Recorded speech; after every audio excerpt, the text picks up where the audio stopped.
What's good, y'all? Sixth element of hip hop. I'm your host, Reno Noir, and we got my man Stu Dog on the way. He's still trying to get inside here, y'all. He having difficulties with the email. He's new at how old people get with technology, y'all. Here he goes. What up, dog? What up? What's up?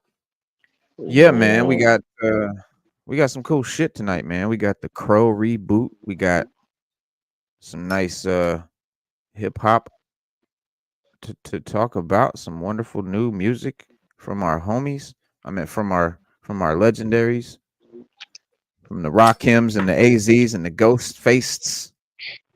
Ghostface's new album it's good. It's really good. It's hard. I like it. I like Ghostface's new album. Man. It I It like was it, man. pretty I can't even. I don't even know how to explain. You know what? I'm just gonna keep it simple. I like it. That's just it. I like it. That's it, man. That's all I can say about it. I like Ghostface's new album. yeah. It's like, Rakim's new album is dope too. I haven't listened to that yet. I need to listen to that. I bought it. I Um, have it. I just haven't listened to it. I yeah, thought it was gonna definitely, be more definitely. songs than that.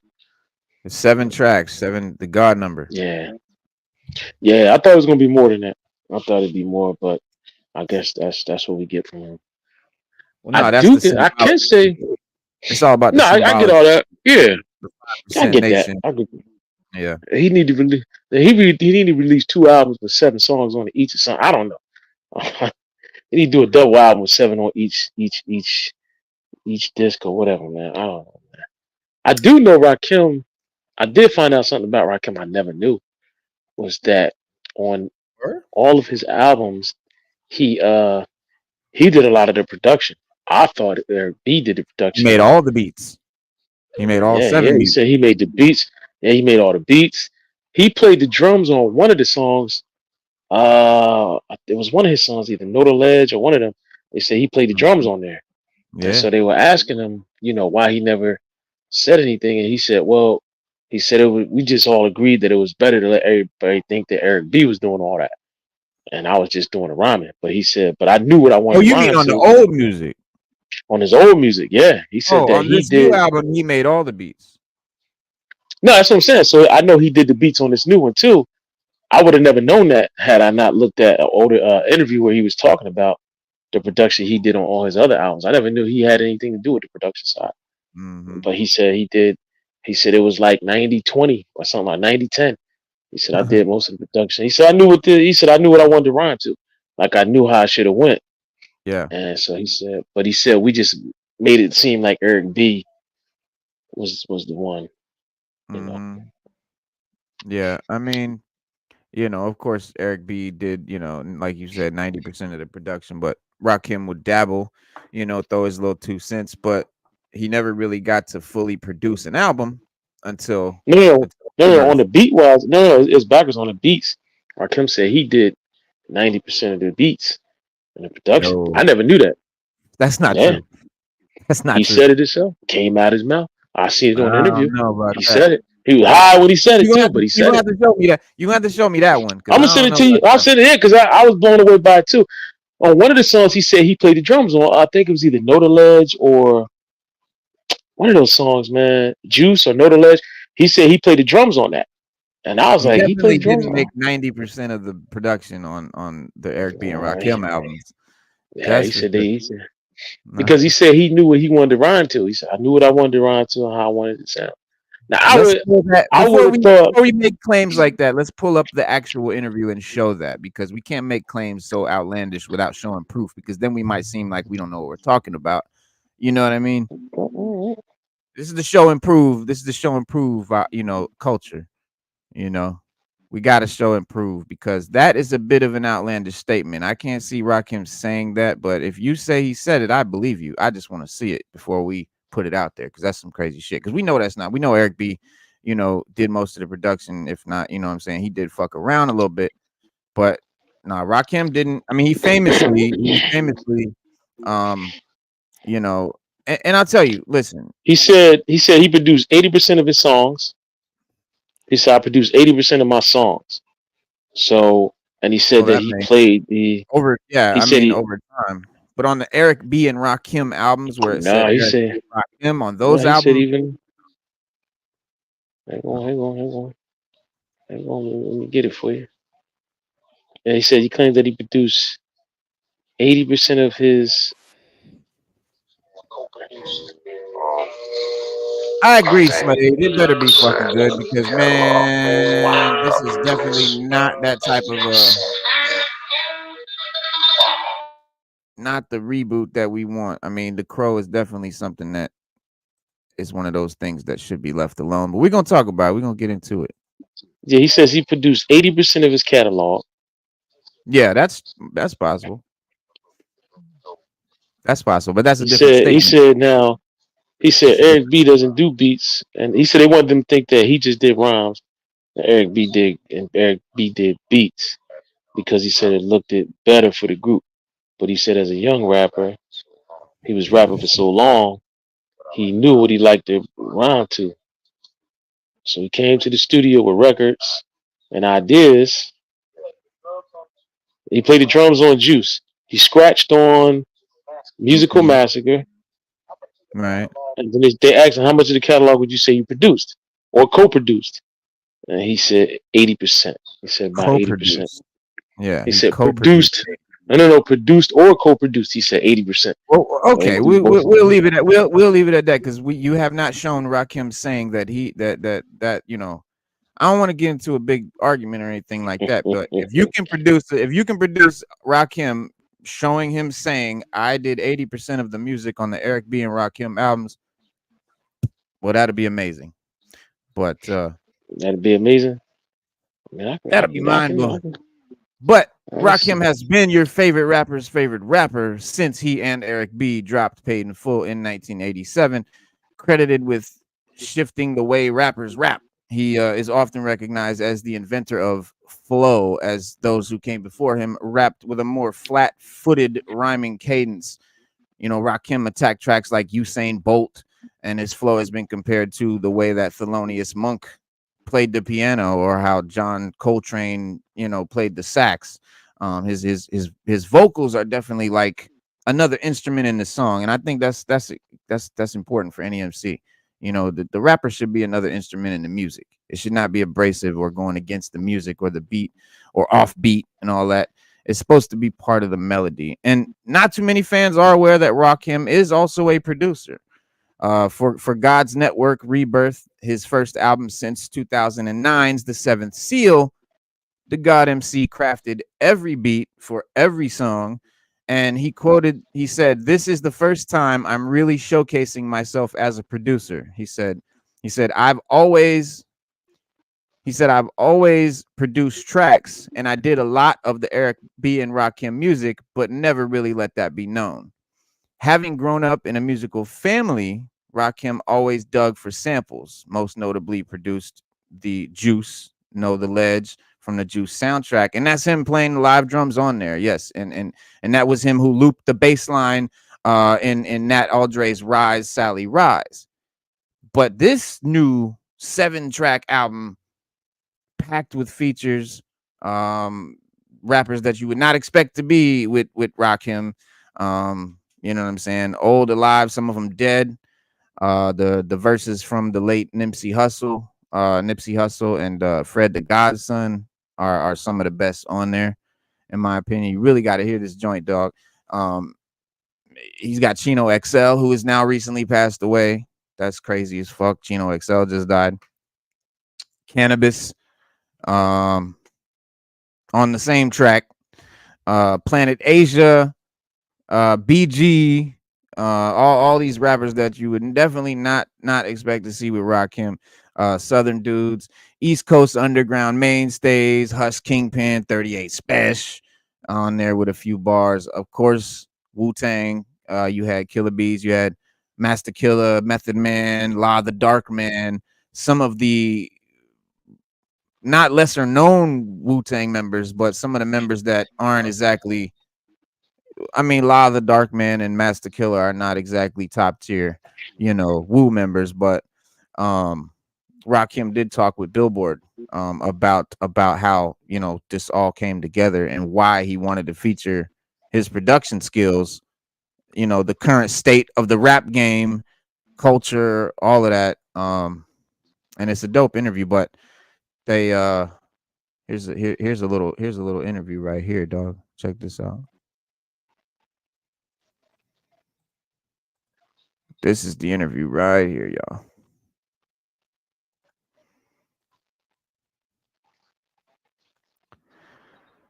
He said, "This is your first album since 2009. What inspired you to make this album?" He said, "I think the time was just right. The stars finally aligned for me and I took advantage. There were a couple, why does it keep flipping like that?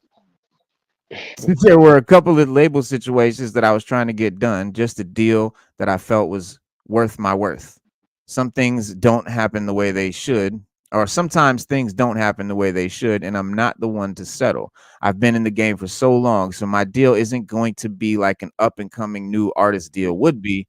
Artists that have been here for a while have to understand our worth. Otherwise, nobody else's goes down.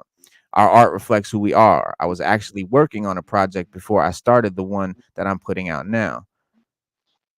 Me and Jazzy Jeff were doing the album, and I had a song called Reborn.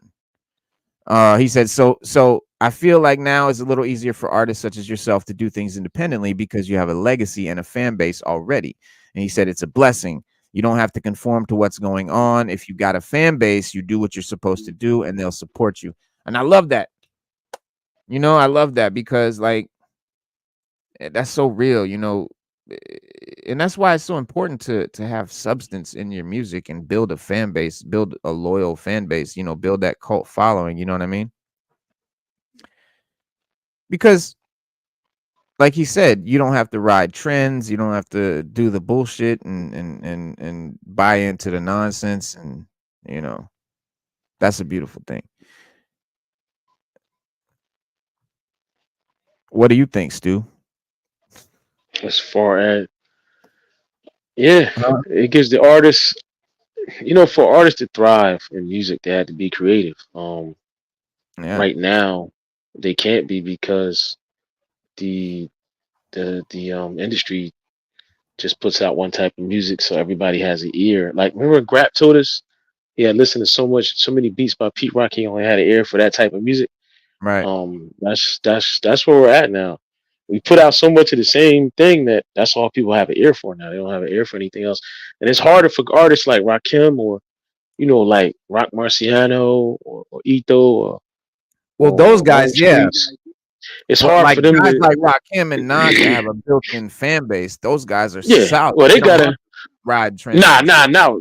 They don't have to ride trends, but I think that their music would do better if you know what I mean. If Never gonna everybody do had more good. of an ear for music. It's never gonna Nah, do good. Like nah. Rakim It's is never never gonna going. blow up Nah. I'm not saying now. blow up. I'm not saying blow up. I'm just saying like it's just the way the culture is right now with music. Yeah, I mean, I like, what I mean? It's just the way the culture, that's all I'm saying.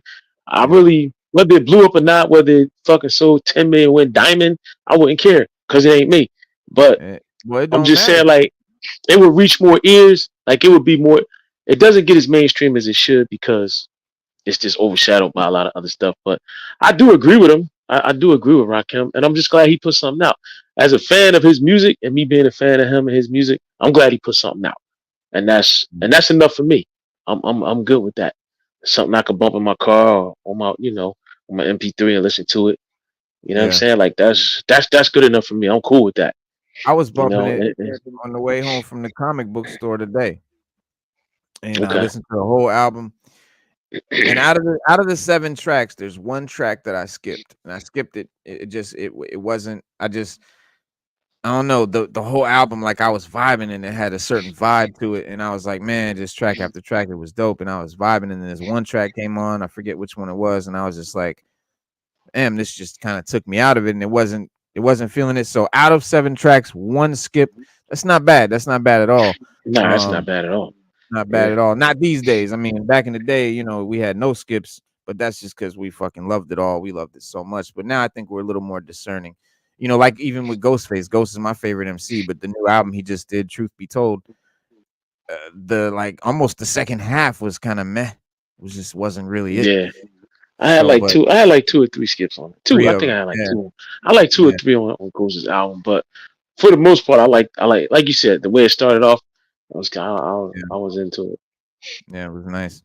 Um, then he said he's talking about Nipsey on here. He says someone that it was a big proponent of that Someone that was a big proponent of that and helped shift things into where we are now is Nipsey Hussle. I noticed that you got a verse from him. How did that come together? And what is that verse? Is that a verse that the family let you use in the stash, or was that something that you and him were working on beforehand before he passed? And you got the Fred the Godson on there too. Yeah, I was wondering about that too. Like, because Nipsey's been gone a minute, so it's interesting. How did he get that? He said Fred, DMX. I've got a Prodigy on there as well. It was an honor to be able to salute those brothers and showcase their work again. My man Matt Markov, who served as the AR executive producer, has so much passion for the project. He went around to the right people and and let them put their ear to the project. And he was able to get some verses from some of these heavyweight legends. He said, "It's funny, man. He was going out making moves and would send me the track back with the verse on it and surprise me. The whole project put a lot of things in perspective for me. The love that I was getting from the artist really let me know who I am. I'm a humble person." Yeah, that's crazy because like this was a big wake up for him to see how many people really supported him and really wanted to rock with him and be on the album and all that. And that's dope. The guy that he's talking about, Matt Markov, he's a interesting dude. Um, I'll leave it at that. Check him out. But yeah, he said, "Come on." He said, "Come on, man. Come on. I get it. But it's like if Rakim wants a verse from you, I can't imagine anybody giving you a hard time." And that's how we look at it. We like, bro, Rakim, like how the fuck, anybody would die to be on a Rakim track. Of course, you just going, it shouldn't be hard to get features at all. And but he's a humble dude. So in his mind, he don't think that way. You know what I'm saying? That's dope.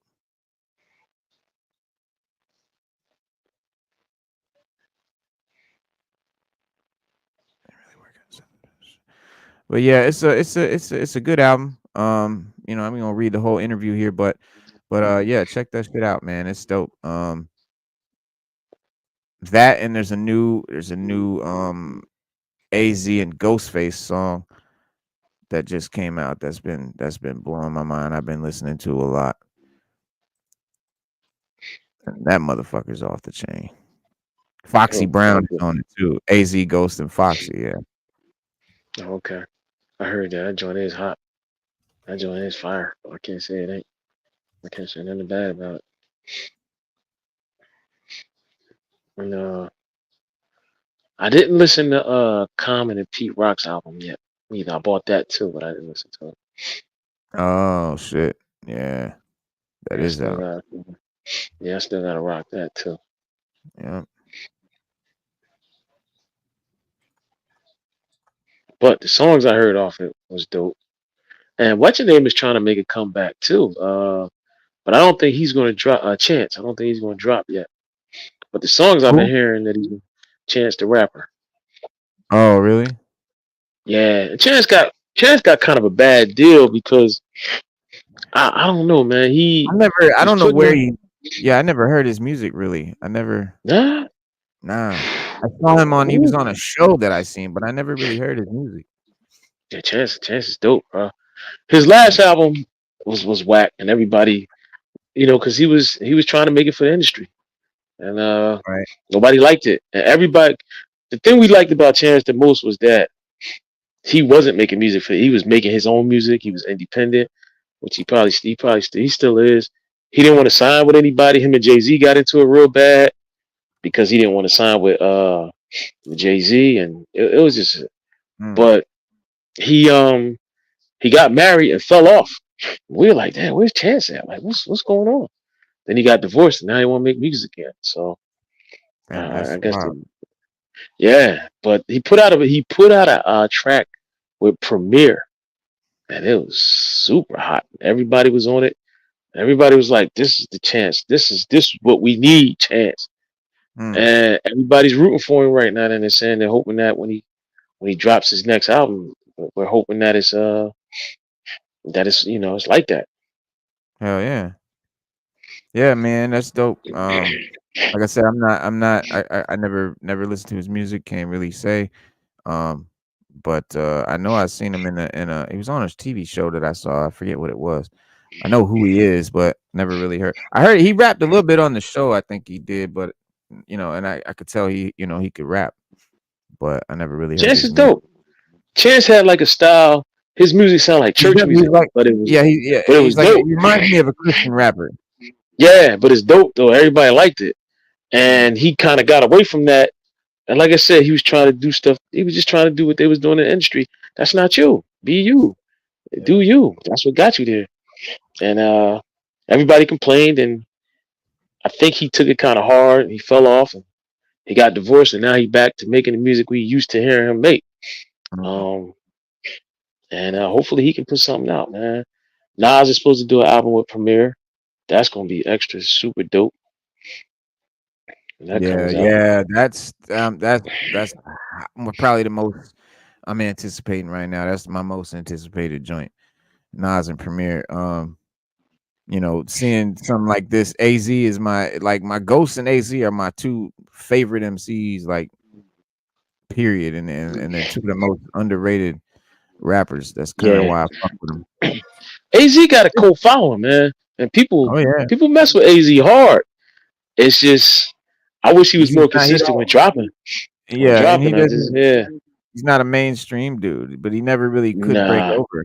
They never really. I don't know for whatever reason he never really could break over, but He he's got a couldn't. You're dope. right. His No, flow you're is right. He got a smooth. dope catalog. His flow is Yeah, dope, and he got a dope catalog. It's just you're right. It's just some for some reason he can never just break into the mainstream he's like he the wanted it to. yeah. I mean, yeah, and he's a real street dude. He doesn't, he really, so he doesn't conform to a lot of shit, and that's why the industry doesn't give him a lot of love because So a lot of love. he's not a he doesn't dance for his dinner and shit. You're He's right. not a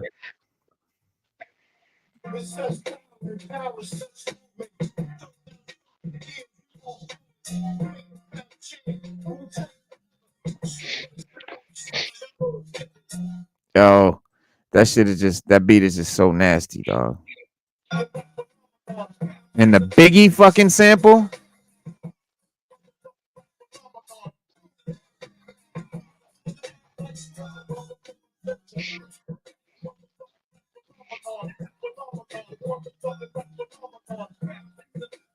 Yeah, I mess with Blackberry Beats. I just be wondering is some of that like when he do it, is it a remix or is it? You know what I mean? I'll be trying to figure out if he remixed it or what. But I mess with Blackberry Beats real hard on YouTube. Yeah. Yeah, I mean, this is a made track by Blackbear. It's dope, but I don't know where the verses come from and shit, but Yeah, I you don't know know, what it. Yeah, I don't know how he do it. He did a he put out some stuff. I'll be like, yo, is this real or is this something he just mixed together? now he Like either makes way, them. yeah, it's Yeah. dope. Either way, it's dope. Hell Yeah, yeah. Yeah. I mean, this would, a ghost in a ghost in a Jay-Z album or a ghost in a AZ album. AZ album, that'd be hot. That'd be That's my hot. shit. That with Yeah, some that'd be hot. Premiere on the track, little that would be my dream album right there. Throwing Foxy on it was crazy.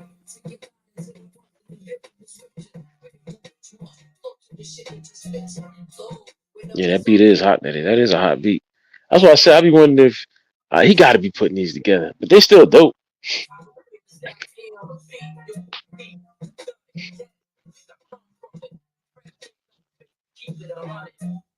Yeah, man. And it give you know what, Reno, and it give you something to bump too, man. Like it give you some music to bump, man, by your favorite artist. You like, yo, this joint. I'll put this Mm-hmm. together. This is hot. So I don't Mm-hmm. know if he's using AI to do that or what he doing, but it's keep up the good work. Keep up. So all I can tell Yeah, him. yeah. Let me throw a sub for him. But yeah, he does dope shit with 90s, 90s legends. He's in 90s. Yeah. Now I know that Q-Tip LL Cool J. I know that's. I don't know if that's real or not. I don't even know. But it was hot. I listened to that. That was alright. Right there. See that? Hey, see that joint right there, shorts where it says I produce 80% of my song. That's the joint I seen where he was talking about it. I saw this interview. This the Crooked Eye interview.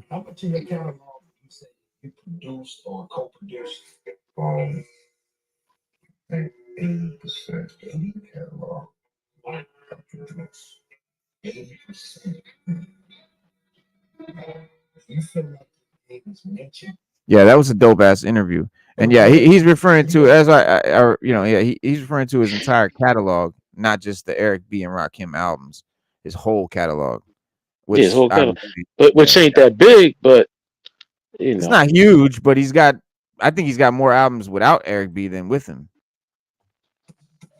We have to look that up. Maybe. I Maybe it think, might be neck and neck. Might be neck and neck, you know. I don't know. Cause he did the seventh letter, right? That's one. What was the other The one 18th that letter. came after that? I mean, the 18th letter. What was the one that came after that? Yeah, right here we It got the was track. Rakim. Okay, Yeah. there we go. Yeah, he might be neck and neck with himself on that one. 18th letter. That's one. Stay a while. Let's see, That's two. Rakim. He's got Seventh Seal. That's the one. That's three. That's three right Here there. we need a discography. Hold on, discography. Here we Yeah, go. yeah. We need this. All right, Yeah. 18th letter, the Master, It's the only Seventh three. Seal, and God's Network. That's one, two, three, That's four. That's four. four studio albums. Then he's got this compilation archiving live lost live. He's got the solo singles, all these solo singles. Featured singles, guest The feature singles, guest appearances. appearances. You might have to type in Eric B and Rakim in order to get Yeah, that. man. Yeah, yeah, yeah. Yeah.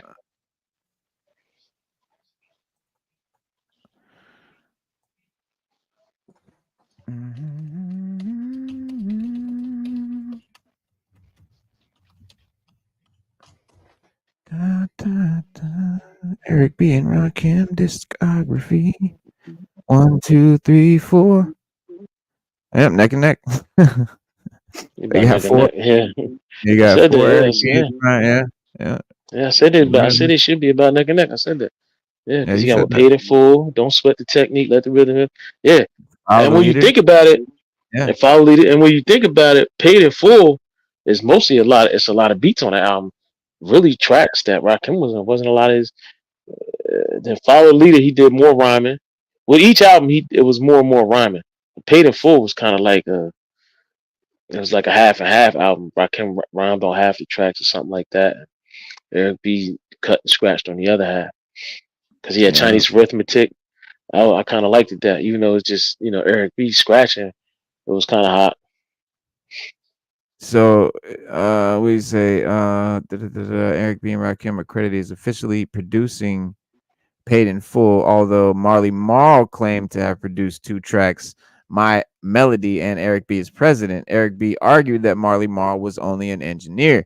I remember that in 2003, Eric B. alleged the duo had not been paid in full for their work, and the lawsuit against the Island Dutch Band music group, Leo Cohen and Russell Simmons. The album featured a photo of Eric B. and Rakim wearing custom made Gucci knockoffs by Dapper Dan. We know them joints. Rakim make rhyming deviated from the simple rhyme patterns of the early blah blah blah. We know all that.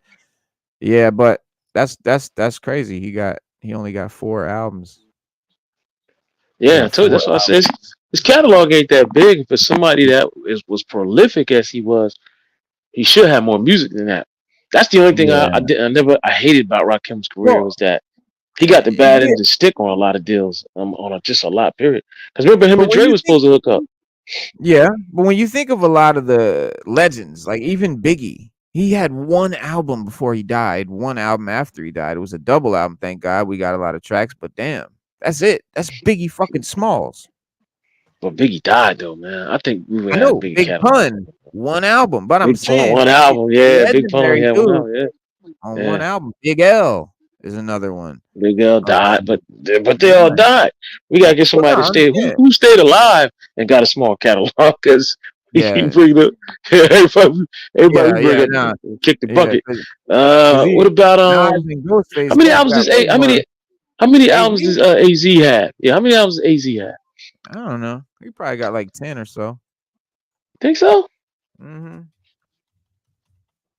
I'll AZ be does a man. lot of Listen, music. I'll AZ be. does a lot of Ghostface does a lot of albums. We see one, two, three, Let's see. I four, got Do or five, Die. six, seven, I, eight, nine, I got 10. Yeah, 10. AWOL. He got 10. I don't have.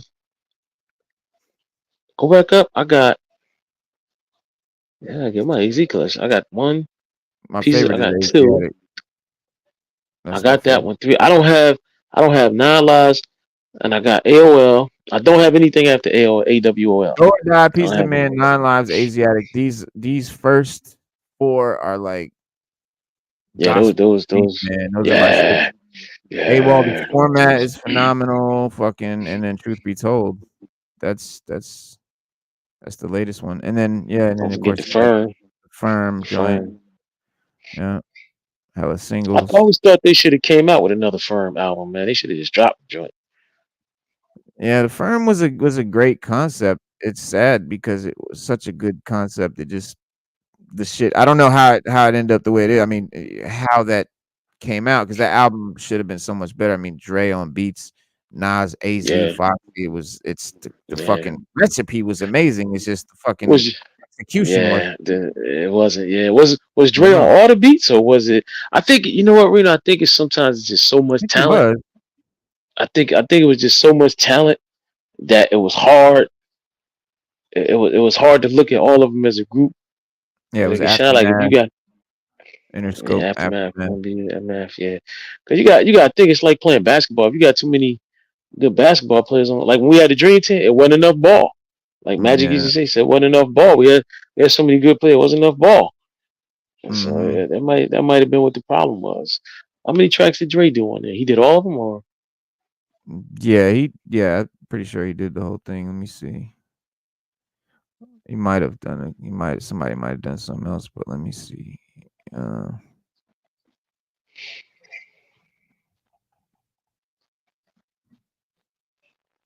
entertainment project created by Nas, Steve Stout, and producers Dre and Trackmasters, who came up with the idea of forming hip hop supergroup. Original lineup was Nas, AZ, Foxy Brown, and Core Mega, who were all there featured on the song Affirmative Action. From the Nas album, it was written. However, Core Mega later left the group due to artistic differences between him and Nas, as well as contract disagreements with Stout. He was replaced by Nature prior to recording the album. Album's concept album revolves around themes of mafia, gangster lifestyle. Songs were mainly produced by Dr. Dre, Chris the Glove Taylor, and track masters. The featured guest vocals from Pretty Boy, Wizard, Cannabis, Dawn, blah blah blah blah.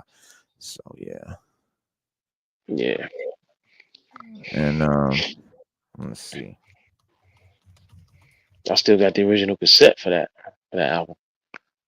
I know Ghostface. He got about 15 albums. Ghostface, Ghostface up there. Ghostface got a serious catalog. He even made a joint with Czarface.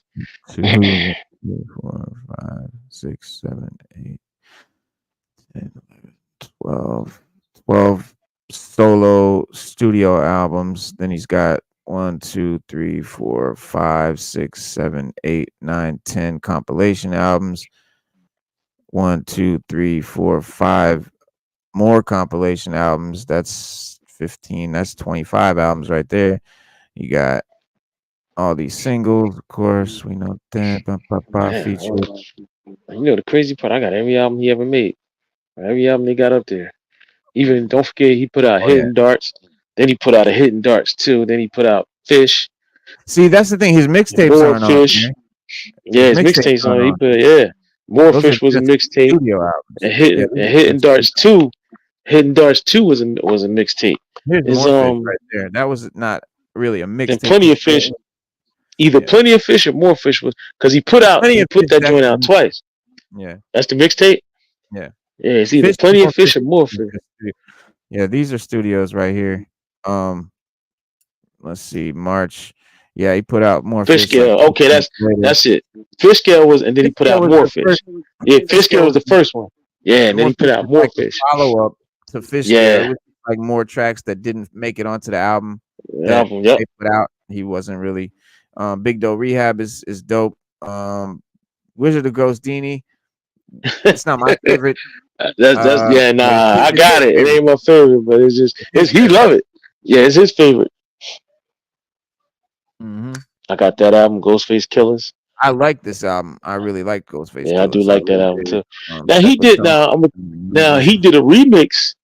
He did a remix to that album, Ghostface Killers. Bronze Nazareth did a remix to it. It's called the Brown something, the Bronze Brown Bag album or something like that. He remixed it. It's the same. It's all the vocals, but Browns just put different beats to all of it.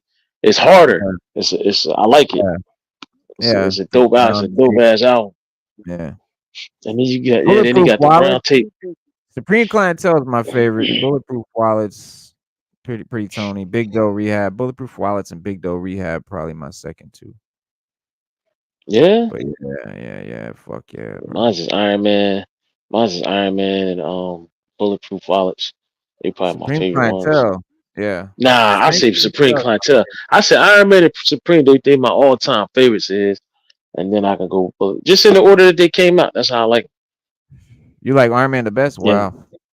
yeah. Iron Wow. Man's my yeah. Yeah. They killed it on Iron Man. I'm not even He gonna is lie his, about is that. it, he didn't like it because he said it was too dark. He was in a dark place. He said it was a dark album. He said it wasn't really what he wanted to do. He said in his mind, Supreme Clientele is really his first album because it's the first album that he got to do the way he wanted to do it. And he felt that it more represented his style and who he was and everything than Iron Man did, which I get. But Iron Man was so class. It was so dope, bro. I loved Iron Man, It bro. was Fucking yeah. especially with It was, the bro. but it was dark. It was very dark. It was. You know, regardless of the colorful album cover with the wallabies and all that, but it was definitely dark. You know, Assassination Day and tracks like That that, was and my joint. fucking What Usual else was on there? Suspects. Usual Usual Suspects Suspects was clips, like skits and clips from the movie Usual Suspects, clips from Mother's Child on that? Or Carlito's was that Way, on the Motherless second album? Child. Nah, Motherless Child on Yeah, there. Um, yeah, that was yeah, hot. with That's Motherless hot. Child, That's hot, man. Dark, And what was it Daytona MA, 500? Daytona That was hot. 500. That was Yeah, super hot, man. yeah. Fucking 12 Reasons to Die was a comic book I which got I that. have right there, the comic book. That's the comic that he did. It was the first, let's see, concept I album think it's based. two versions of that album. I think Yeah. it's two versions of that album. You got the brown There's, paper bag one, and you got the regular one. well, there's a part 2. There's a 12 Reasons to Die 2. Yeah. And yeah. But the first one, One yeah, of them 12 he Reasons to Die is did. a comic. I think he did. I think 12 reasons. It's either 12 reasons to die. I think that's what he did a brown paper bag version. Um, it's the same vocals in it, but it's just different beats. All the beats are different. They just mixed it up with different beats, but they call it the brown paper bag joint. I got both Mhm. of them. Ghostini the Great, Wallaby Champ. Yeah, there's Czarface meets Ghostface. That's a That right there. Now I'm gonna keep it a buck for all y'all out there listening. Go listen to that album. It's hard. That album. That's one of his best albums ever. I'm gonna keep it a buck. Wu Massacre is up That's what there, man. Emma. That's one of my favorites When right there. Massacre is up there. Yeah, I That's was listening to Ghost that and about a Ray. month ago. That's Yeah, a that was comic. hot. That was a hot See, album. and that's another comic book. You know, in my opinion, because obviously the cover. You have these comic book versions of the characters. That's a or of the rappers that are made into characters like that. That's Meth on the left, Ghost in the middle, Ray on the right, in totally Yeah. like comic versions. Um, Yes. The you know, superheroes or and villains, there's whatever. a I'm fold out with more pictures and shit, like a whole I'm gonna let comic. y'all. I'm gonna let y'all know a little secret on that album too. Um, there were three different album covers. I bought all three of them because I needed I needed all three. And if Mhm. you bought one, you just couldn't get them. Yeah, I got all three of those. You just couldn't get them one and get the insert. It was all you had to get the three different. So I just bought it just to get the three different album covers. Yeah, it's Meth, Well, I Ghost, bought and them on Ray. sale, but I got it. Yeah, But I got yeah, and yeah. it. See, it's Yeah. a comic book. It's like a comic book. I wish I could get them blown up to like a poster or something because they so Oh hard, yeah, man. The way he did it, whoever did that artwork, it's hard. yeah, yeah. It's dope. I love the artwork. I love that the versions, the styles, like that ghost face is sick. That is sick. Wish I could blow it I up. would. I know, man. I'm trying to find somewhere where I can get them joints. I don't know if I can get somebody to make a poster for me out of that or something. Hell That's yeah, hard. I hang them up. hell yeah.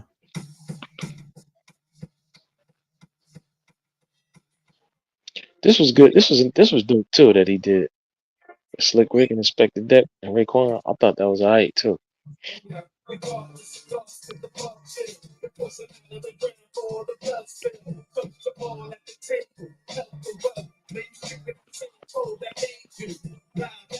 You seen the Czar face? Look, Yeah, that's the Czar face mask right there. I'm a I'm a big fan of Ghost. I mean, Dex Group Czarface, man. I'm a big fan of them, man. I got every album they ever made, and I think that I'm waiting for them to put out something else, but they don't have nothing slated right now. Yeah, That's hard. That Czarface joint right there. But you got the straight Czarface. Yeah, the Czar face figure. that's hard. Yeah, I couldn't get rid of that box either right now. Yeah, I couldn't get rid of the box. Look at that. That's dope. Oh no. Yeah, there's no way. Yeah, I had to keep that box. There'd be no way I could get rid of that either.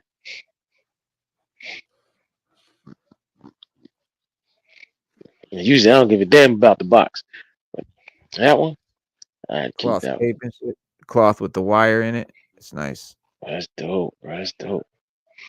Yeah. It's a dope. It's Super 7. Had to get it. Had to get it. I ain't gonna tell you what it costs. I was getting ready to say. I was getting ready to say. I know it set you back a little bit. It wasn't If it's Super 7, if it's it Super ain't no 7, Marvel Legends. nah, definitely ain't no Marvel Legends. This is Marvel Legends though. He's peak. I'm about to chrome him out.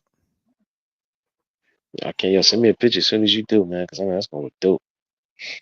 Hell yeah. Yeah, he gonna be chromed out like Cable's arm. I got Cable's arm chromed out. That's how I'm gonna do it the same way. It's super dope. It's dope, dope, dope. Yeah, where is Foxy now? I don't know. I don't know. Um, Nah, I none of don't us. know. Yeah, we don't. Yeah, we don't know. That's a good damn question. She might be Right? doing all right. We don't know. We hope so. We hope she's alive and in good health. Well, mentally and Yeah, physically, we hope she's doing good. I know she was having some health issues. She was definitely having some health issues, but I don't know how she is lately.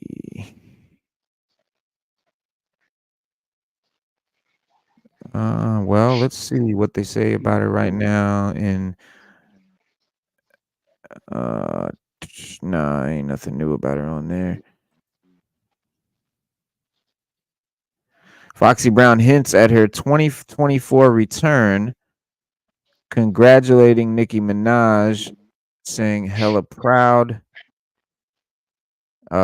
Scoring her third number one album in recent release, Pink Friday 2, Nicki Minaj has now surpassed Foxy Brown with the most number one albums created by a female rap artist.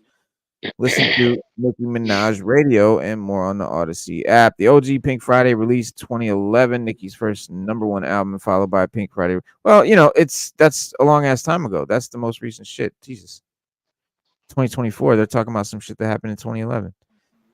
Uh, as for Brown, her #1 projects include her joint album with Nas and AZ and Core Mega, Nature the Firm, released in 1997, and her 1999 sophomore album, China Doll. Aside from launching with 228,000 equivalent album units earned or consumed in the U.S. in its first week, according to Billboard, Nicki's accomplishment marks the biggest debut for an R&B rap album this year. Blah blah blah. Where's the 2024 Foxy Brown fucking announcement? What are you talking about? They never say anything about it. That's the name of the article. Foxy Brown hints at her 2024 return while congratulating Nicki Minaj. Hella proud. And then I don't know about you, but I didn't hear shit about a 2024 return. No, me either. Let me scroll down here. Let me see. All right, here on Sunday, December 17th. No, that's fucking December 17th, bro. Shit, we in August.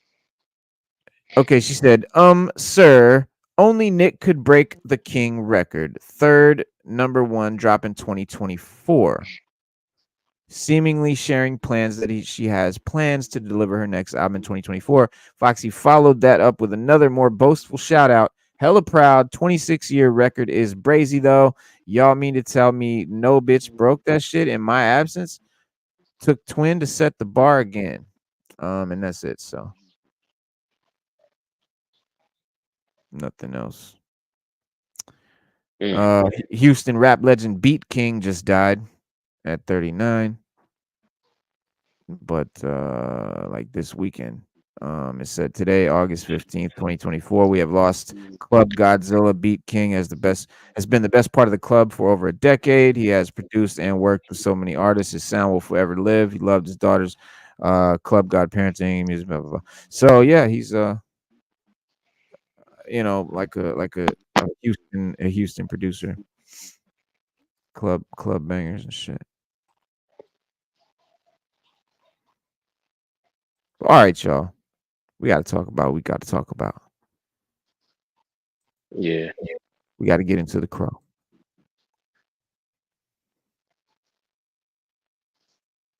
Before we get into it, let's check it out. I like it. I like it.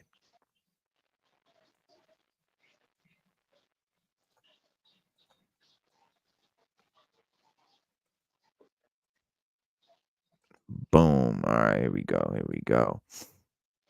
Yeah, this is about to drop, y'all, in like a couple days. Um, Is it? wow. Yeah, it's about to come out on the 23rd, I believe. 27th, It's next 23rd. week. It's Yeah, next week. yeah. So, this is on the Lionsgate Movies channel. Go ahead and subscribe and check them out. Here we go. I'll do it right now. The Crow 2024 official trailer. Bill Skarsgård, FKA Twigs, Danny Houston. Uh, ba, ba, ba, ba, ba. Wow, this came out 5 months ago. Yeah, I'm just now. I'm trying to find some, recent because the movie's about to come out next week. But this is what we got. Yeah. So that might be all they're gonna give us. Yeah.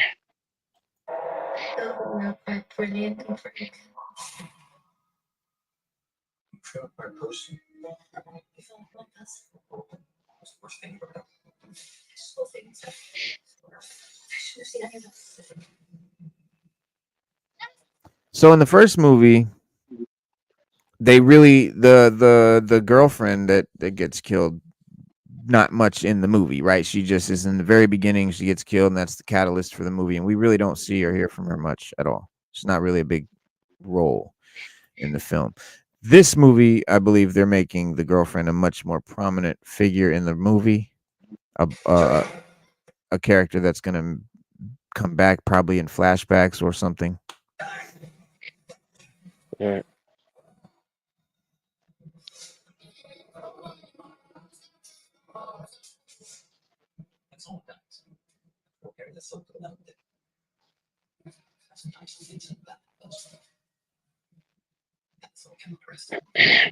Well, I do know from reading the comic, they both die. So in the Yeah. original story, because I don't know what they're gonna do with this story, but for all you guys that didn't see it Well, we or just saw forgot, that they both die. I mean, yeah, the they're original they die, and then he comes back on the anniversary of their death, right. and he hunts down the gang members that raped and killed his girlfriend, and then Yeah. killed him, and he hunts them down one by one, and he kills them. Hopefully we get something like that because the last one was really, really damn good. Yep. Brandon Lee died for it. So Yeah. So what? He came back like right away. Does he come back a year later or no? looks like he just maybe he was already dead at that point. I'm thinking he already came back. Yeah, looks like he comes back right there. Comes up out of there. He's like, "What the fuck?" This guy comes out, explains it all to him. He's like his mentor. He comes back. Oh, wakes up, comes in here. Bop, bop, bop. They fuck him up. Bow, blow him down. He's like, "Oh, you killed me." And he's like, I come back to life." And then he comes back and he's like, "Bitch." And then he kicks him, I'm the crow. takes him and I'm the blows his crow. fucking head off. There you Word. go. I'm the crow right now, boy. What you doing? What you think this is? Think, man, I got gothic paint on my eyes, fool. Look, Now I wonder are they gonna have the like Harry in my eyes. I yeah, like the katana action. I do He's too. carrying a katana. Yeah, he's walking up with the katana. Um, Now they gonna have like Fun Boy and T Bird. I Who's mean, playing Fun Boy, T Bird, Tintin? yeah, that's a good question. I like some of the actors that I'm seeing. The main bad guy looks like, or looks like he's gonna be the main bad guy. He's a dope actor. He's been in shit. Um, where's his? Because T Bird was the main antagonist. He was the leader of the gang. Yeah, well, And then I you think that's had him right here. That's somebody right there. look like Common right there. And then this guy right here, he's always a good actor. Okay.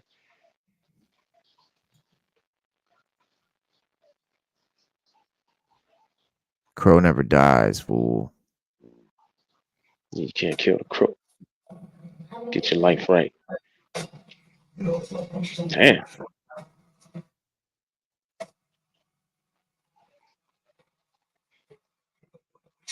That's one thing I can say.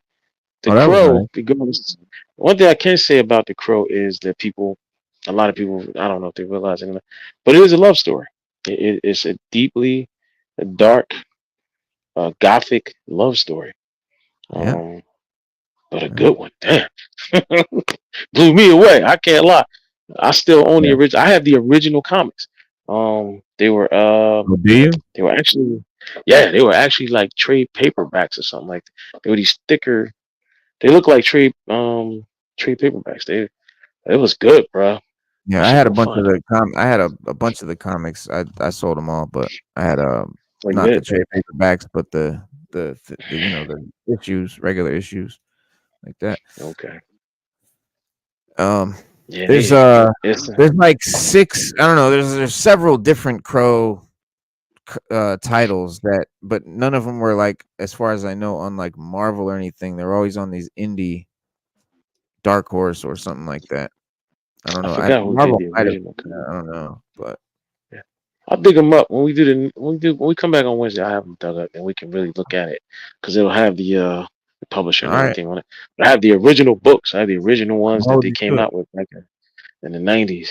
Yeah, I got them. I got them. I just gotta figure out what box they're in. That's all. Oh It yeah. shouldn't be hard. Yeah, but they were the artwork. Now remember, the books are in black and white, and the artwork itself looks gothic when you look at Mm, it. But it was good, and they came out with a movie for it. I was blown away by the movie, itself. yeah. But the comics, they dive deeper into a lot of things. In the comics, he can also talk to the crow. But not, Mhm. I don't. If I remember correctly, they kind of like they have like a mental link, so they think to each other. And the crow tells him certain things, and he comes back, and you know he doesn't really talk much to the crow. He has like a funky attitude with the crow, but the crow's telling him right. Everything the crow tells him is just it's just the right thing. But um, like there was one scene I remember where he was in their old apartment and he was playing a guitar, and the crow was telling him like, look, like you wasting time, like you sitting here, playing a guitar, drowning yourself in your own sorrows. Let's go get these guys.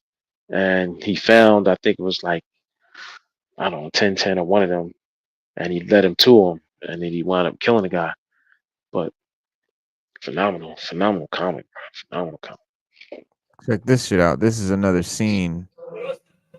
This is another scene that they gave us. Let me speed it up.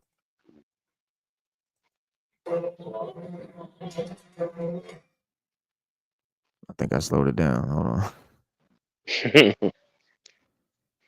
So he sprays up the opera,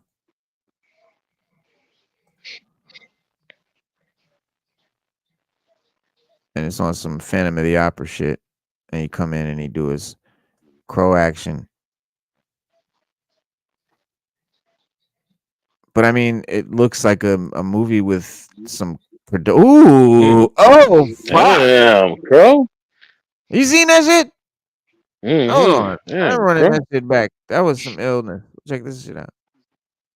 Hold on, where'd that shit happen at? Right Right here. there. It's coming up.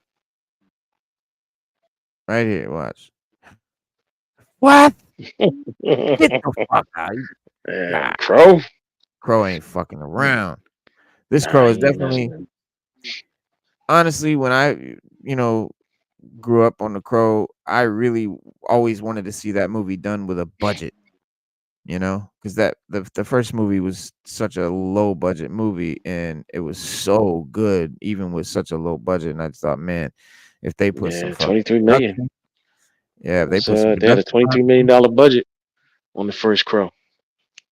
Twenty yeah, three which is mil. nothing. Movies cost 100 million nowadays, at hmm least. And it only grossed what? I think it grossed like 90 something million.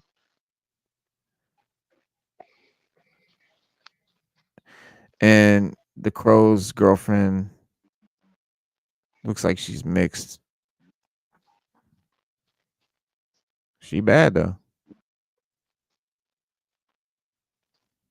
Yeah, she's bad.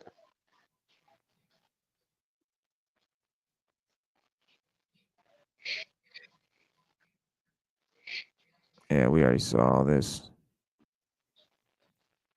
They need to do a City of Angels reboot because that was supposed to be the sequel to it, but it was Yeah. horrible. It's horrible. Yeah, well, Lionsgate is going to be bringing this new version of The Crow to us August 23rd. And this says here, it says, and while we had previously been referring to this project as a remake, Lionsgate recently let it be known that this is not to be called a remake, but rather a new adaptation of the source material. So get that clear, everybody. Don't call it a reboot. It's been here for years. Leaving suckers in fear. But the comic book series created by James O'Barr with the release of the release date just a week away. It says a clip has dropped online to give us a preview of the brutal action sequence. This one taking place in an opera house, and we just checked it out. Rupert Sanders, guy made Snow White and the Huntsman, which was a fucking really cool movie. Directed the version of the Man, directed this version of the Crow. You saw the Huntsman, the Snow White and the Huntsman? yeah, that was my shot. So like, I that think I have the was a Blu-ray. good Yeah, movie. yeah, yeah, That was a good movie. yeah, yeah. But yeah. Well, he made that. He made The Crow, working from a screenplay by Oscar nominee Zach Balin, who made King Richard. The film is produced by Victor Hadida, Molly Hassel, John Jenks, and Edward J. Pressman. Dan Farah serves as executive producer. These are names you probably don't know. Here's a synopsis. Soulmates Eric, played by Bill Sarsgaard, and Shelley, FKA Twigs, and I don't know what that means. I guess she's a pop artist, a singer called FKA Twigs. So you can Google her. F as in Frank, K as in Kilo, A as in Alpha, Twigs, Twigs, are brutally murdered when the demons of her dark past catch up with them. Given the chance to save his true love by sacrificing himself, Eric sets out to seek merciless revenge on their killers, traversing the worlds of the living and the dead to put right the wrongs, the right, to put wrong the things that went wrong and right. You know what I'm talking about. The synopsis mentions Bill Sarsgaard plays the lead character and joined the cast of The Crow with the singer, FKA Twigs, who takes on the role of Shelly, the love of Eric's life. Danny Houston, who did Yellowstone, plays the lead villain. That's the guy I showed you. He's like in the auditorium, in the middle of the audience. He was there by himself, the old dude. He's the bad guy in Yellowstone on I want to say the first season. David Bowles, who is in Brothers, Isabella Way from 1899, Laura Byrne from A Walk Among the Tombstones. Definitely a dope movie. A Walk Among the Tombstones. Remember, I said that Liam Neeson a few years ago. A Walk Among the Tombstones, cool little pick. Sammy Bujala, the bouncer, and Jordan Bolger, sneaky Peaky Blinders. Peaky Blinders. Don't Mm. fucking sleep on that shit, dog. That shit is on Yeah, Netflix. That shit is that's a hard. good show. It is. That It shit is. is I slept on it great. for a while. I did sleep on it for a while. Me Then when I too. started watching it, Me I was too. into it. Yeah, once my boy was like, "Dog, trust me." I was like, "Peaky Blinders? What the fuck is that?" I didn't even I probably seen it on Netflix and I was like, "Nah, I don't even know." But it's got the dude Killian Murphy, who everybody wanted to play Doctor Doom. He's the star of it, but it takes place in like the 20s, early 20s, back Yeah. in England, in Birmingham, and the gangsters there called Peaky Blinders because they wear these hats, um, and they had like razor blades in the hats, and they were like peaky hats, and they would blind people. And it's a crazy story, but had nothing to do with. But they don't tell this in the show. But I did a bunch of research because I was like, "What the fuck is this about? What does it mean?" But anyway, yeah, it's a dope show though. But gangster show, cool 20s gangster shit. Based on the comic book series though, created by James O'Barr, the first version of The Crow we saw in 1994, following the production of three sequels, each about a different resurrected character. A redux was first announced in late 2008. And then it had to make a long journey through development hell. Several screenwriters came and went. Scripts were written and scrapped. Studios went bankrupt. Directors like Stephen Northington, Juan Carlos Friendesio, Corin Hardy, Francisco Javier Gutierrez. A list of fucking directors have been involved along the way. This is a project that has been in the making, what, 20 years almost? Well, four, 16, like 16 years. Mm. Actors up for the role since 2008, whatever that is. My math isn't super. Actors up for the lead role during the long development produced included Bradley Cooper at one point, Mark Wahlberg at one point, Tom Hiddleston, Luke Evans, Jason Momoa, famously recently, which we've seen a bunch of shit online about Jason Momoa Crow, which a lot of people thought was happening. And then Jack Houston. I never heard of that one. Damn. No, That blows me away now. Nah, I never knew he was supposed to do the crow. watch this. It would have been interesting, but I never knew. Watch this. Hold on. The Crow movies we didn't get. The Crow reboot has been in the works for more than a decade. A lot of actors came close to playing Eric Draven before the internet started crying about Bill Skarsgård. Mark Wahlberg was originally wanted as a supernatural superhero before Bradley Cooper took on the job in 2011. He soon dropped out, with James McAvoy and Tom Hiddleston swirling the project. It was Luke Evans who eventually won the role in 2013, but the movie stalled in development hell. After 2 long years of waiting, Evans decided it was time to bail and was replaced by Boardwalk Empire actor Jack Houston.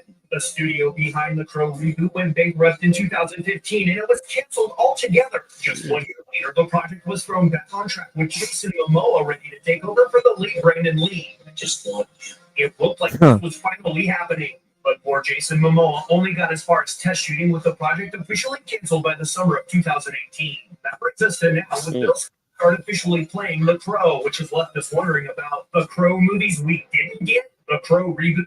So Wow, bro. That many cancellations on a Crow? yeah, Wow, bro. That movie, man. yeah, we think Blade is bad. We Yeah, think Crow Blade is is. You thought development Blade? hell, but Yeah. yeah. The Crow is up there. But Wow, I never knew that. yeah, I mean, I'm gonna get into some comic shit here. I got a stack of comics too that I just picked up that are brand new off the presses that just came out. I'm gonna show you guys too. The original first issue of James O'Barr's comic The Crow was initially published in February 1989, and it joined the ranks of a growing contingent of like broody, goth, friendly, dark comics like Sandman and that kind of shit. That growing cultural obsession with death and angst. Of the early '90s, grunge and all of that shit. And the story of The Crow is incredibly bleak. It's the young man named Eric and his fiancee Shelly are attacked in an alleyway by a random group of thugs. And Eric is shot in the head and left paralyzed, while Shelly is assaulted, beaten, raped, murdered. Eric later succumbs to his wounds and dies at the hospital. An invisible, mystical crow finds Eric's soul in the afterlife a year later, and it returns it to his body, resurrecting him. Eric is more or less a Mm. zombie and can't be wounded without dying. And so he also becomes like an introspective poet in the comic, often quoting Rimbaud and even Joy Division lyrics. He eventually became a poster boy for broody goths everywhere.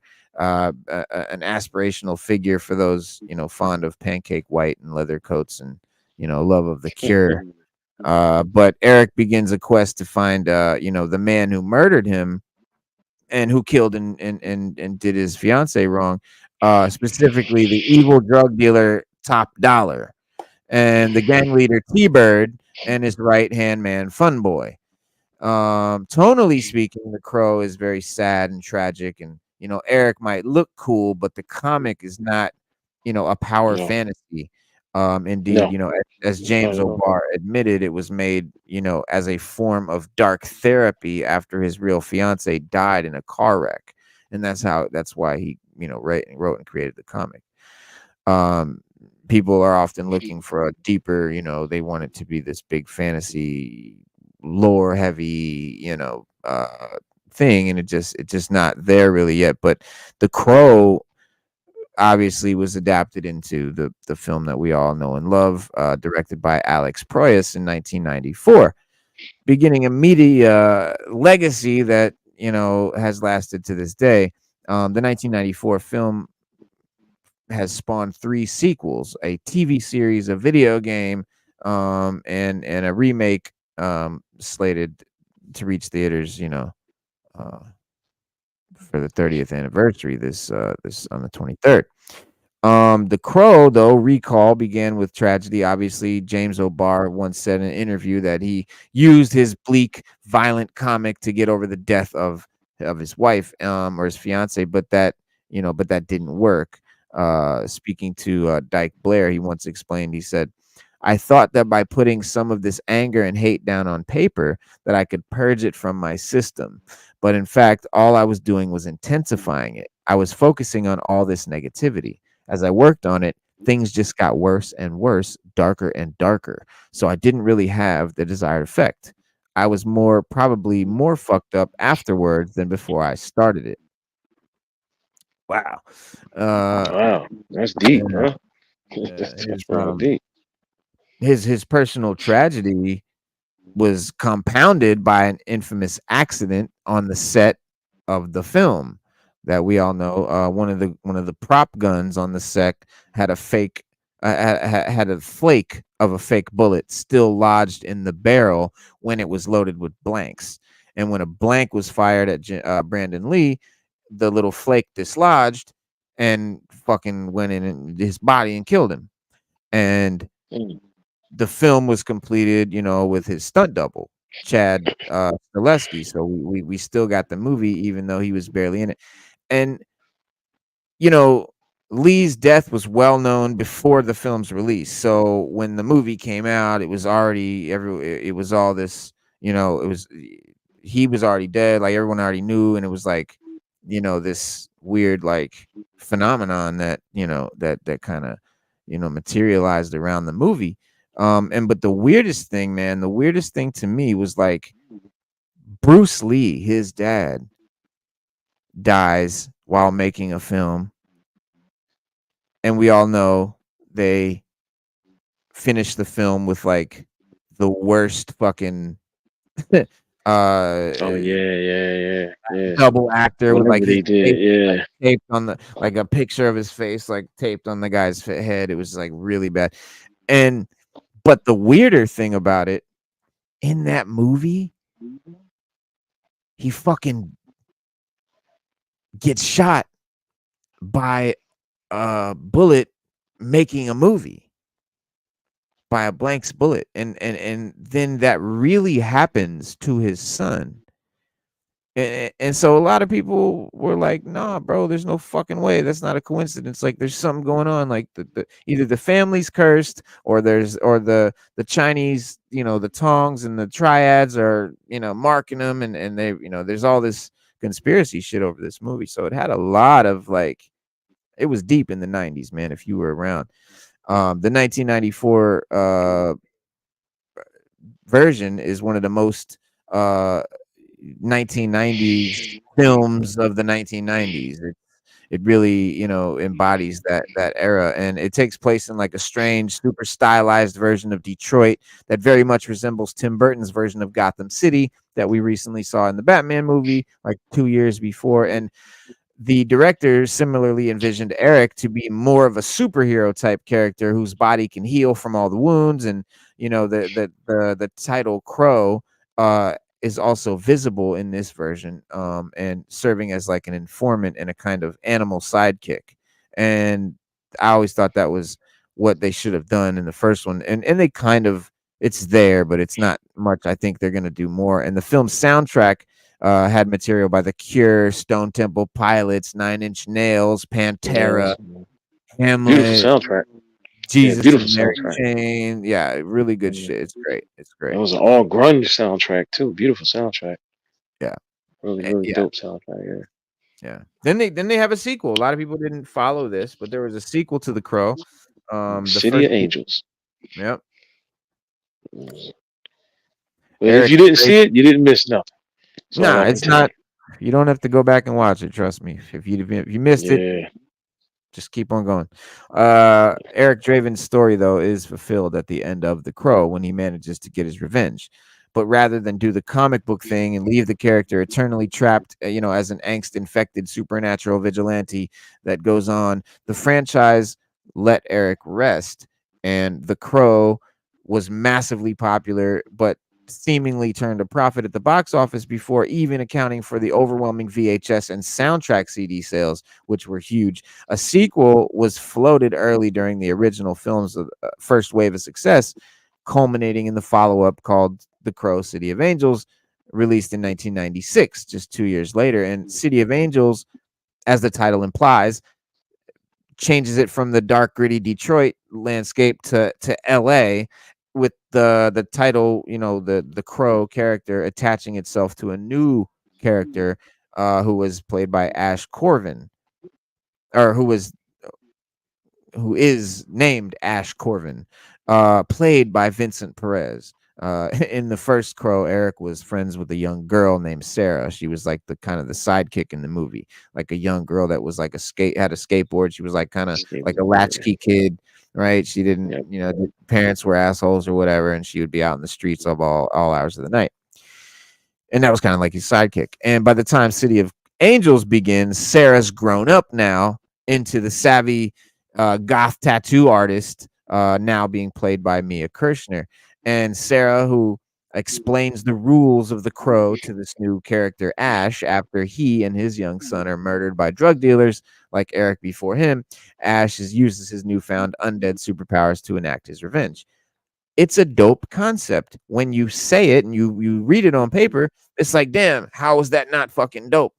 Because it had no Mm, budget, it had no, didn't have decent actors, writers, and all that shit. It just didn't have, like a lot of B movies, a lot of great scripts, a lot of good ideas. They never get realized because it takes a huge studio with hundreds of millions of dollars, and it's crazy. Everyone has to be involved. They have to get the best of the best writers and directors. So just because you have a great script and a great idea doesn't mean it's a great movie, obviously, so. But in a wild twist, Ash's killer captures Ash's crow and kills the fucking crow, drinks its blood, and steals Ash's immortality powers. Very comic book villain shit. So again, could have been cool. Like, it would have made a great comic. Like, but in the film's climax, there's this knocks down, drag out fight. Ash has to call upon a whole murder of crows to fly in and rescue and kill Brooke's character. Sarah, quite tragically, also dies in the final conflagration. City of Crows was not well received. Critics felt that it did not have the mood or the tragedy of the original. It wasn't. It's more stylish than anything, and it wasn't the Crow franchise. Um, then the Crow into the 2000s. Okay, there's a whole City of Angels was like a bomb, and the owners of the Crow property, though, they still insisted on making the franchise. While the 90s angst was still hot, and in 1998, Eric Draven returned for the reboot TV series The Crow Stairway to Heaven, which lasted for 22 episodes over one season and was total ass. And if you missed it, keep going. The series starred Mark Dacascos as Eric, and expanded the plot of the 1994 film into something that could stretch into 22 hours worth of material. Naturally, there was a lot of new magical conceits and spirits and additional abilities attached to the crow, and like in a weird twist, a dead Russian gangster becomes host to the spirit of Rasputin for some reason. It's like, what? So it's just, there's like all over the place. But after Stairway to Heaven wasn't very successful, it seemed like the crow was finally over, and then like that's it. Like they tried to recapture the magic of the first one, and it's just not there.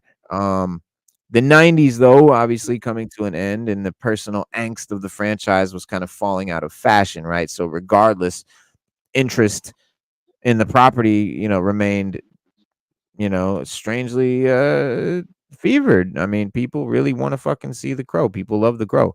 People, you know, it's like one of those rappers that only have one album and have all this legendary, fan base and shit. It's like it was only one movie, and it was only half a movie. Like Brandon Lee dying, like the movie would have been way better if he lived, right? It would have been more. And I always knew that. I always felt the movie was very much, I felt like it was like half a movie. I felt like it just wasn't complete. Something about the first Crow, I feel, is just not a mm, complete. I don't feel it's complete, man. wow. Yeah, I don't. It's something's missing. Like, it's because he died. There's so much of it that was done by a stunt double, and there would have been so much more dialogue and stuff with Eric Draven had he lived and could act out the scenes. But at this point, all they could do now is take the scenes that he already acted out before he died, and the rest would have to be all done by a stunt double. And so they couldn't really add much more dialogue or anything else to it. So I always felt that the movie was missing something, and because Brandon died, but it's still a great movie. It's still a really cool movie that I think is more. It's more about the mystique and the legend around the movie than the actual movie being good, and that's just the way I feel about it. But I think if we're really honest, it's the mystique of it and the all that behind it and around it, that makes it have such a cult following. Obviously, none of the sequels were any good. The TV show wasn't any good. You know, The movie TV show. was No. Yeah. Just the one movie. That's it. and then That's all we got. they came out in 2000 with The Crow Salvation, which starred Eric Mabius as Alexander Corvus, the new, recipient of the Crow's mortality. They decided to not do Eric Draven again. Corvus was executed in the electric chair for a murder he didn't commit and was brought back to life to kill the real killer. Kirsten Dunst, who played Mary Jane in the Sam Raimi Spider-Man movies, appeared was like his helper, his friend, like his equivalent to the girl in the first movie, Sarah. And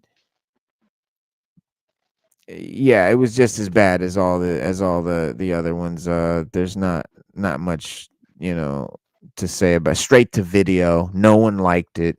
And then that was followed by The Crow Wicked Prayer in 2005, starring fucking Edward Furlong, who if you know is um in T2, Terminator 2. He's the kid in Terminator 2. So he's back out of nowhere, 2005, looking like a fucking zombie himself. Uh with as his name was Jimmy Cuervo, and Jimmy sought to take revenge against a satanic biker and his girlfriend. Even fewer people liked that one. And so, you might think after 4 movies, a TV series, none of it working, all of it being ass, none of it being good, the 90s Yes. are over. The Crow is, played out, right? There's nothing else. Let's leave it. It's a beaten horse, it's a dead horse. We beat it, there's nothing else to beat. And here we go. Here we go. There's this new movie coming out, which they tried to do this reboot. It's been in the works since 2008. Ever since then, there's been talk of a remake or a reboot of the comic. And the dark legacy of Brandon Lee's death is still hanging over the franchise. And James O'Barr did the comic, had a lot of soul searching to do before he felt that, the well could be visited again, and that it would be, it would make sense. But a remake was eventually put into production, and now it's been completed, and now it's coming out. Mm. um it- Bill Sarsgaard is Eric Draven, FKA Twigs, playing his tragically murdered bride to be. And because 90s goth is far, far out of fashion, Eric Draven has been visually reworked into like a tattooed edgelord with sloppy makeup and exposed abs. And, previews make him look more like a grounded and less stylized version than the Brandon Lee version. He's not quite as fantastical. And it remains to be seen if this version of Eric will, you know, uh, Yeah. So in other go, words, this one has go and fashion, but no style. yeah, yeah. So, but it's always gonna have its goth edge. Oh yeah, you gotta But have that. That's what you makes it gotta good. have that. Yeah, it's the Yeah, that's Crow. what makes it. Yeah. Some crow. Yeah. That's the Crow. And the Crow is what we know. And that's what we love. And that's what we want to see. Yeah. They've got some new Hopefully posters. it's just.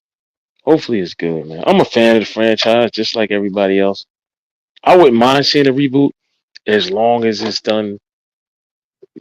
As long as it's just done good. I mean, with the rate Hollywood is putting out movies now and things that they're doing, who knows what we're Yeah, gonna you get? missed it, Rad. We just were talking about that. Yep, yep, yep. Yeah. Oh yeah. Did you see this too? Borderlands? No, not yet, man. Oh, I know you didn't I see it, and wasn't I didn't hella. see it. I wasn't. I Yeah. wasn't too amped for it, but yeah, I did see Wolverine and Deadpool though. I did see that, but Borderlands, That, it might be a good movie. I think you know what, Rena, I'm gonna go check it out. I'll let you know Wednesday. I'm gonna go check it out Tuesday, like Monday or Tuesday. I'm gonna go check it out. I'll let you know. I do it, want to see Alien Romulus. I do want to see that. yeah, that I Uh, haven't seen yet. That I haven't seen yet. I saw Borderlands. It's not for me. I couldn't get through it all. I'm not a Kevin Hart guy. Like he really just kind of rubs me the wrong way. I don't know why I don't like Kevin Hart. I just don't think Kevin Hart is funny. I I can don't. watch him in a movie. I just don't think he's funny. Like everybody, oh Kevin Hart, He's I don't trying see too him. hard to be funny in the movie, and it bothers That's me. how I feel, right? I feel like that. Period. I mean, even when he's doing a stand up, I feel like he's just trying too hard. Like I've never been a fan of Kevin Hart. People love him. I can't take nothing away from him for that. He just doesn't rub me that way. Yeah, it's not So for me. yeah. Anyway, man, I gotta break out, man. It's that time for me. Romulus was good. Oh, you got to go already? Yeah, man. It's almost 8:30. Yeah, I wanted to show you these books real quick. yeah, yeah. Let's do it. Let's do Got it. a minute? All right. Yeah, I got a couple minutes. So he All said. right. So Norman Rad said Romulus was good. Yeah, no, you said Romulus was good. That's definitely one I'm checking out. Yeah, I ASAP. definitely gotta check that out. Yeah, for sure. Cast was weak, he said, but that sucks. And I agree. I mean, from what I seen in the trailer, I was not impressed. It's not like I'm like, oh hell yeah, that's gonna be dope. I didn't get that vibe with this one. This is not fucking my boy either. It's not Ridley Scott, so that kind of also threw me. So, but if you say it was good, Rad, I'm gonna check it. But here we go, real quick. Yeah, For Stu, got to yeah, go. yeah. Black Panther, Ultimate Black Panther #5, looking dope, looking dope. These first couple ones I just kind of had to pick up to complete the set. Jubilee #1, because it's part of the Blood Hunt Magic #1. Oh, okay, okay. Yeah, it's part of the Blood Hunt event. This one here too, Strange Academy Blood Hunt event, Darkhold Strange Academy. So, but now we get into my shit. Wolverine #4 by Benjamin Percy. So far has been super cool, super good. Can't wait to get the figure. I got a figure of this guy here, Wolverine, coming. Man, is this focusing? It's not focusing. I'm good. I can see it. Okay, Yeah. Wolverine looks dope. I got the figure coming too. this is my Oh, shit. Dick Tracy. Whoa. #4. So I've been showing y'all these so far. It's dope. He's got the shadow of Flat Top right here. Is his shadow? Oh yeah. I didn't even see that. Yeah, that's dope. Yeah, so I that's gotta go dope. get those, man. I gotta read those. I've always been a Dick Tracy fan. Yeah, bro, they're really good. They're really good. Where is my I don't know where it's at right now, but I got the new X-Men. This is the new X-Men iteration after Krakoa. This is #2. I got #1. Just check that out the other day. It's a new art style that I'm really like kind of into actually, and so far I'm digging it. The Ultimates #3. This is the third of Jonathan Hickman's Ultimate Universe that he started. This here is done by this is not, this isn't specifically Hickman, but he started the whole thing with the maker and the whole storyline, and so far it's been fucking phenomenal. That's #3. Super good. This has been to Space fucking Ghost. I am loving Space Ghost. Always was a fan as a kid. Never enough lore, never enough story, because he was always like they only had these little shorts and stuff. But look at that mantis looking motherfucker. That is That's a, Mantis. that's a dope. That's a Yeah, mantis. that's one of his arch enemies. That's one of his arch enemies. Yep. This is looking real dope. Spider-Man, black suit and blood. So this is the vein of the trend of the black, red, and black, white, and bloods. All the comics were Blade's done one, Wolverine's done one, Superman's done one, Wonder Woman, Batman. All the big characters Yeah, have done everybody. Yeah, black, Deadpool's white, done a and few. red. Yep, yep. And this one I was really excited about just because black suit. Wolverine deep cut #2. Deep cut, Chris Claremont. Man, if you're a fan of fucking the X-Men, Chris Claremont is the godfather. He gave us all the fucking OG stories, all the Dark Phoenixes, and all the iconic shit that we know, fucking Days of Future Past, all that good stuff. He's back. The OG is back. And he's doing Wolverine Deep Cut, and it's been fucking great. That's #2. This is Wolverine #4, Blood Hunt. Love that cover, obviously. Wow. Fucking sick That's dope. That's hard. That's a hard. as art. Wolverine's a vampire. Damn. Okay, Scarlet. Scarlet number 3. Not a super great cover in my opinion, but there you go. It's Jinx and Scarlet. The comic's been good so far. All of them have been. This series, Heir of Apocalypse, X-Men Heir of Apocalypse, one of my favorite characters, definitely one of my favorite villains, Apocalypse. He's got his own series again, and this is number 4. Really great cover. It's been a great book so far. Great read. Dick Tracy number 3. We just looked at number 4. 1 and 2 were phenomenal. Here's another shadow of Flat Top. So that's funny. There's 2 shadows of Flat Top, 2 red backgrounds. Number 3 and number 4. So I haven't gotten into these 2 yet. I've only read number 1 and 2. Just got these, so can't wait to see what's going on with Flat Top, because that's definitely my favorite of the Tracy villains. Spider-Man number 7, Ultimate Spider-Man number 7. This has been super cool. Or again, this is part of that Jonathan Hickman Ultimates universe. This is actually by Jonathan Hickman. He's actually writing the Spider-Man one, so super cool. Super excited about that. It's been great. This is number 7. Spider-Man finds out that he's Spider-Man in his 40s. He gets bitten by the spider when he's like our age. So I don't know if that was like intentional. It seems like it was, but very fucking cool. We know who that's geared towards. Now, we just got the new X-Men version after they came out of Krakoa. Now we've got the new X-Force number 1, and I love the cover. It definitely reminds me of the OG X-Force shit with Deadpool, but kind of a throwback, but also definitely brand new.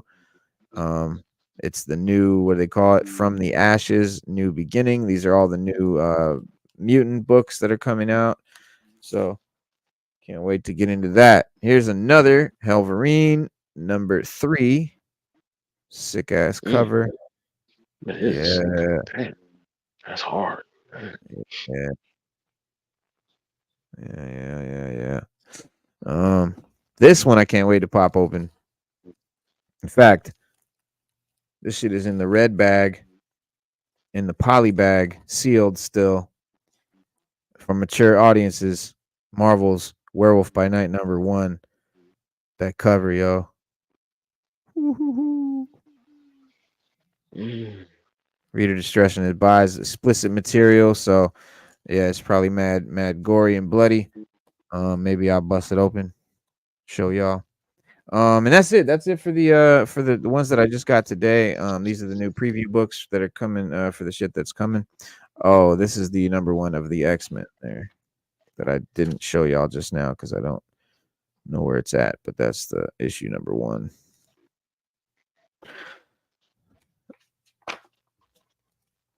But yeah, that's the That's hard. yeah, that's Comic Hall. the haul for the day, man. Is that the Werewolf by Night? Yep, I gotta see what's in it.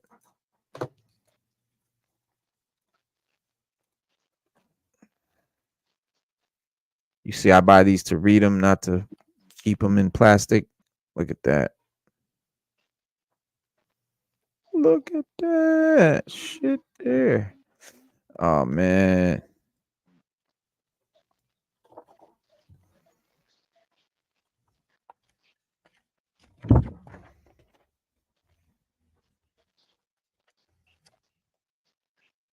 Artwork is nice.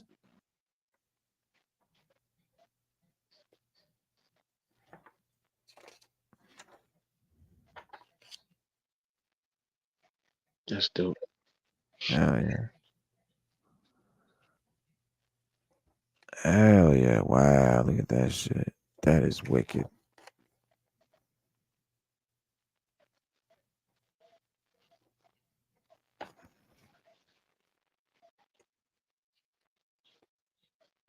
New Deathlock coming out.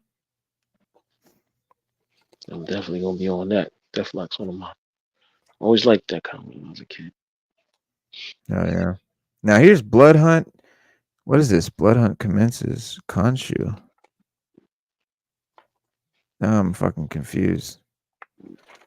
Well, I'm not reading it right now, so I don't know if this is actually part of this book or another one. Blood Hunt commences. Got Khonshu up there with a bunch of Marvel characters, so I'm not really sure if this is part of the story till I get into it. and then it busts over to night 2. This is night 2. Yeah, okay. Some werewolf action. Always been a definite werewolf, fan of werewolves. There's your mature readers right there.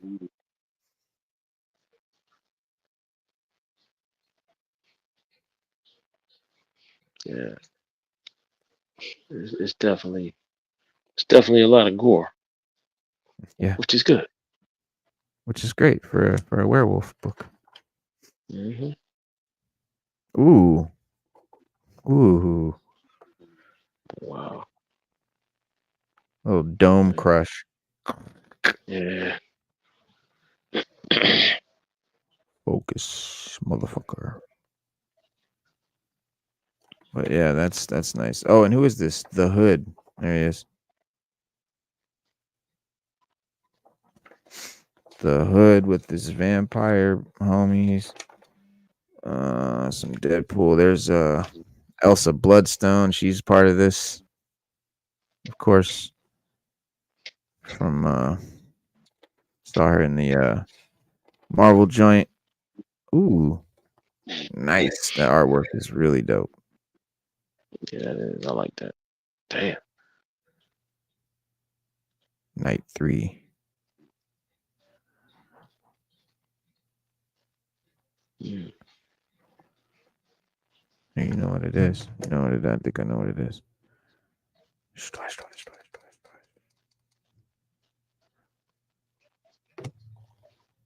There you go.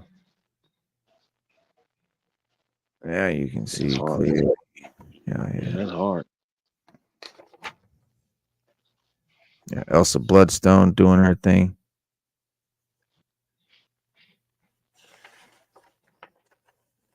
Oh.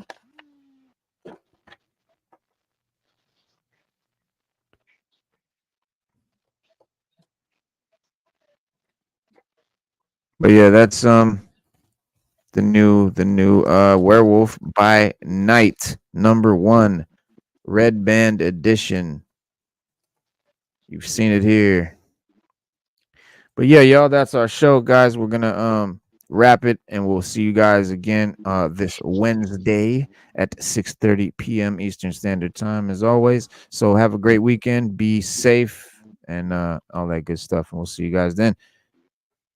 Peace. Peace.